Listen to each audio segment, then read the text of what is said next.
Salut, c'est Loïc, je suis ravi de te retrouver aujourd'hui pour cette nouvelle vidéo. Dans cette nouvelle vidéo, on va parler de comment promouvoir ta location saisonnière, comment promouvoir ta location courte durée. On va voir tout ça en détail dans cette vidéo, mais avant toute chose, je balance l'intro.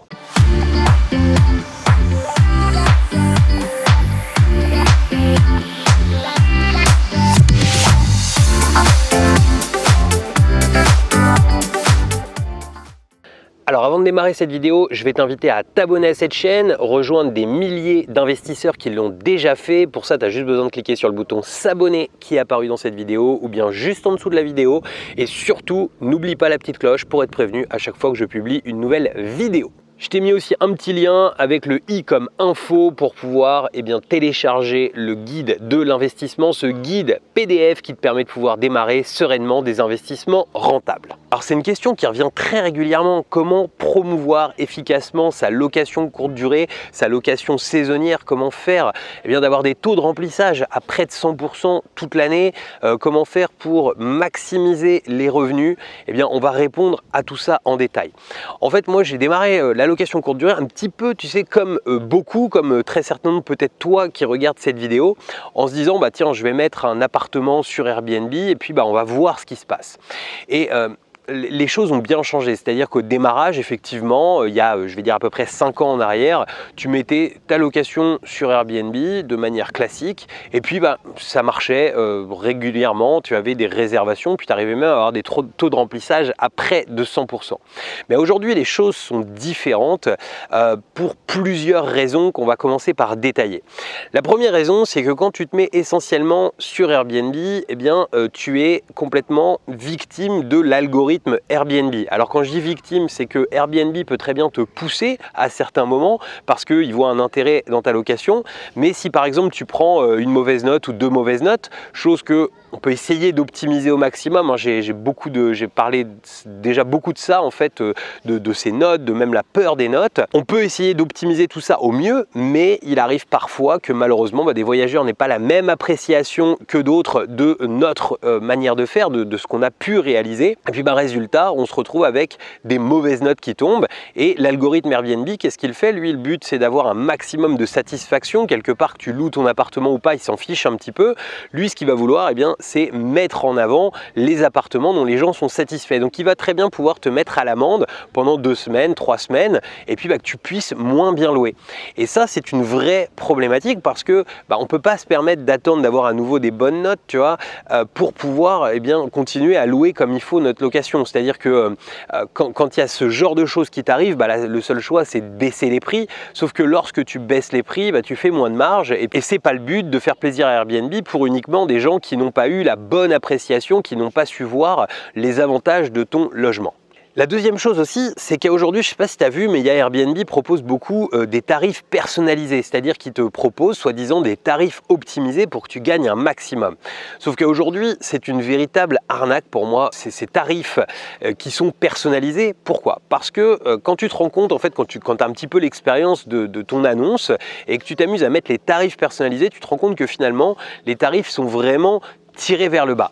C'est-à-dire que je pense qu'Airbnb a mis ça en place, certes pour que tu aies un gros taux de remplissage, par exemple un taux à 100%, je pense qu'avec ce type de tarif, tu peux avoir un taux à 100%, mais aussi pour attirer les gens sur leur plateforme. C'est-à-dire que si tu appliques ces tarifs, ça va tirer les prix de tout le monde vers le bas. Et une fois qu'on tire les prix de tout le monde vers le bas, ça attire plus de clients. Et les gens se disent, tiens, sur Airbnb, j'arrive à trouver des logements à prix très très raisonnable. Et ça, c'est une vraie problématique parce que tu manques de marge. Et si tu manques de marge, tu vas avoir du mal à sous-traiter, tu vas avoir du mal à automatiser puisque tu te diras, mince, non, je ne vais pas aller redépenser 20 € pour faire un ménage check-in ou je ne vais pas aller redépenser 30 € ou ça m'embête de changer cette table basse parce que c'est déjà moyennement rentable. Donc ça n'est pas logique d'appliquer ce type de tarif. En fait, moi je regardais par exemple sur un de mes studios, si j'appliquais aujourd'hui ce type de tarif, en fait je serais mieux de louer en meublé, c'est-à-dire que le coût de la sous-traitance ne serait pas couvert par leur application de prix. Et ça, c'est une vraie problématique et je m'embêterais finalement beaucoup plus parce que, alors quand je parle du coût de la sous-traitance, je ne parle pas que du coût d'un prestataire, je te parle aussi du coût du lavage du linge, etc. Mais tu vois, en fait, on ne pourrait pas être rentable avec les tarifs qui sont appliqués. Alors, plus les logements sont grands, plus on s'approche d'une certaine vérité dans les tarifs imposés Airbnb, enfin des tarifs conseillés Airbnb, mais moi vraiment je te déconseille de les appliquer. Donc voilà, pour ces deux raisons, tu vois, ça fait que si aujourd'hui tu n'es que sur Airbnb, eh ben, ta promotion sera mal réalisée. Alors j'en ai déjà parlé dans pas mal de vidéos, mais l'idée en fait c'est plutôt du coup pour bien promouvoir ta location courte durée, c'est plutôt d'être multi-site, tu vois, d'avoir une visibilité sur différents sites qui proposent la même chose. Et il y en a beaucoup, et tu as notamment un géant qui est très puissant qui est Booking.com. Alors du coup on pourrait se dire, bah tiens, pourquoi est-ce que je ne l'aurais pas que sur Booking, puisque Booking est très puissant, puisque Booking est présent à l'international, puisque Booking nous amène une clientèle à la fois étrangère, française, etc.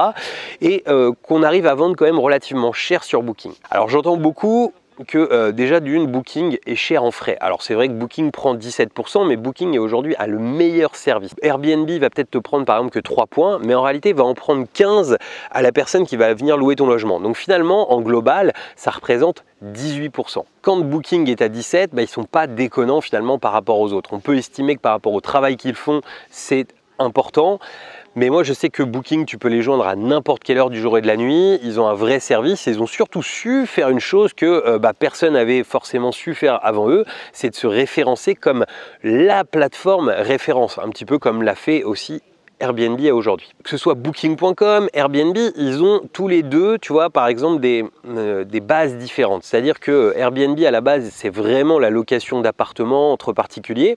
Et aujourd'hui, ils sont en train d'adjoindre des hôtels en plus. Donc ça va faire bouger leurs algorithmes, ça va faire bouger aussi leur offre dans l'avenir. À Paris, tu as déjà beaucoup d'hôtels de présence sur Airbnb. Que Booking, c'est l'inverse. Booking à la base est un site qui est axé sur l'hôtellerie et qui a ensuite admis des appartements sur sa plateforme. Donc tu vois, les deux problématiques sont différentes, mais ils sont en train de se livrer une véritable concurrence. Et le but d'Airbnb, c'est de manger les hôtels sur sa plateforme, et le but de Booking, c'est plutôt de manger les appartements. Quand je dis manger, c'est d'avoir un maximum d'offres dans cette typologie de produits. Donc pour promouvoir, tu vois, déjà, la première chose, c'est d'être multi-site. Tu vas avoir des sites qui vont être plus ou moins adaptés, suivant ce que tu réalises toi aujourd'hui comme type de location, c'est-à-dire où tu es. C'est-à-dire que par exemple si tu es dans une grande ville, Booking au top, Airbnb au top, mais tu en as d'autres, tu as Expedia, Hotel.com, etc. Et puis si tu es plutôt sur un état d'esprit plus saisonnier, plus important, du type location en bord de mer, location sur des endroits qui sont réellement des endroits de vacances, là tu vas avoir d'autres sites qui vont s'ouvrir à toi, comme par exemple Abritel, qui fonctionne très bien pour les périodes justement de vacances, les périodes de vacances scolaires, les périodes de week-end prolongés, etc. Alors la promotion pour moi doit surtout pas s'arrêter à ça. La promotion elle doit aussi inclure, tu vois, un site web perso. C'est pas très compliqué aujourd'hui avec les outils qui sont à disposition. Si tu as un petit peu de connaissances en informatique, tu vas pouvoir créer assez facilement un site avec notamment la plateforme OVH d'hébergement et puis en incluant à l'intérieur un module WordPress qui va te permettre de pouvoir très facilement, avec quelques recherches sur internet, te construire un site. Ensuite, si tu as un bon channel manager, du type par exemple Bets24, que je n'ai pas d'action chez eux, mais c'est à aujourd'hui le meilleur rapport qualité-prix du marché en comparaison de toutes les fonctionnalités qu'on peut retrouver, eh bien quand tu vas avoir un channel manager par exemple comme celui-ci, tu vas pouvoir avoir un moteur de réservation. Et donc du coup, tu vas pouvoir inclure ça à ce site vitrine de base que tu as créé. D'ailleurs, si tout ça, c'est pas très clair, j'ai tout un tas de programmes que tu vas retrouver dans la description qui peuvent te permettre de créer facilement un site web en quelques clics, même si tu maîtrises pas du tout l'informatique, de pouvoir mettre en place des outils justement de channel manager facilement. Voilà, à chaque fois je filme ma souris, je filme mon écran pour vraiment montrer comment ça se passe. Voilà, donc le site web perso c'est essentiel. Pourquoi? Parce que ça va te permettre de pouvoir simplifier quand les gens veulent revenir chez toi. Ça va te permettre d'accroître ta visibilité, notamment sur Google par exemple, avec certaines techniques. En fait, ça va te permettre surtout c'est de te passer de commission et puis d'encaisser plus de marge, puisque le but c'est toujours quand même de faire de la marge et de vivre de tout ça. Donc l'important c'est vraiment d'optimiser. Voilà, donc on a vu dans cette vidéo, tu vois, tout un tas de solutions pour pouvoir promouvoir ta location courte durée. En appliquant ces solutions, tu devrais très rapidement remplir à 100%, voire plus. Mais en tout cas, ce qu'il faut bien retenir, c'est que en 2018, il faut vraiment plus du tout être monosite. Si tu es monosite à aujourd'hui, tu perds beaucoup d'argent, tu perds beaucoup de possibilités de pouvoir cartonner avec ta location courte durée. Comme tu es resté jusqu'à la fin, je vais te mettre un bonus dans l'écran de fin qui est les 5 piliers qui font justement d'une location courte durée un carton. Je vais te mettre aussi un lien pour t'abonner à cette chaîne et je vais te mettre également la playlist Les conseils immobiliers. Je te dis à très bientôt pour de nouvelles vidéos. Ciao!